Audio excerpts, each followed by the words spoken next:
L'organisation d'un scrutin mobilise de nombreux agents des services de la ville.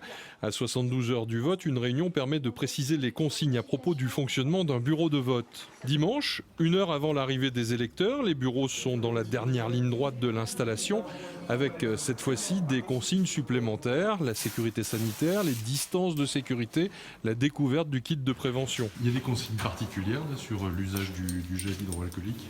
Oui, normalement une pichenette à l'entrée, une pichenette à la sortie. Ni plus ni moins.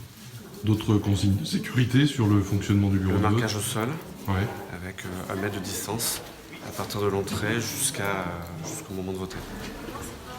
Voilà, c'est ça. Donc votez d'abord, monsieur, s'il vous plaît. Merci. Et signez ensuite. Dans la première case. Ici. Merci beaucoup. Bonne journée. Bonne journée, monsieur. Au revoir. De bureau en bureau, la routine se répète sans pression inutile. À voter. C'est un devoir de citoyenneté, on a ce devoir-là, autant participer et dire ce qu'on a envie de dire. Vous avez pris des précautions particulières ? Oui, j'ai pris du gel hydroalcoolique avant de rentrer, j'ai pris mon stylo et mon propre bulletin. Et comme en ce moment, on a gardé 1 mètre de distance ? Oui, c'est ça. Et j'ai mis un masque au cas où il y aurait du monde et qu'il y ait de la promiscuité, donc pour éviter ceci, j'ai donc mis un masque. En fait, c'est du bon sens. On va dire. J'ai apporté également mon stylo, j'y pensais, et les choses vont se faire. Hein. L'éco, c'est une nécessité, et voter, c'est un devoir civique. Voilà. Hein, voilà. Ben, écoutez, je souhaite qu'il y ait le maximum de participation. Bureau des élections, Avant le vote et pendant le vote, les services municipaux sont mobilisés. Ici, la plateforme téléphonique chargée de répondre aux responsables de bureaux de vote. On parle logistique et liste.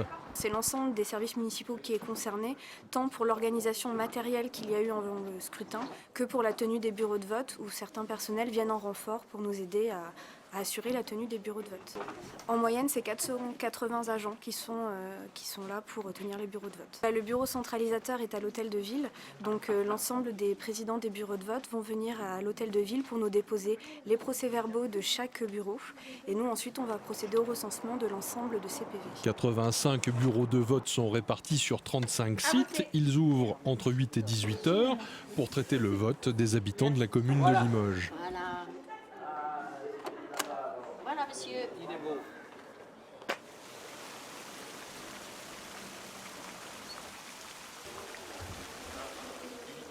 Y a-t-il encore des gens qui souhaitent... À partir de 18 heures, après la fermeture des bureaux pour les opérations de vote, s'engage le compte des bulletins, l'enregistrement des votes, les voix attribuées aux 8 candidats en lice pour ce premier tour.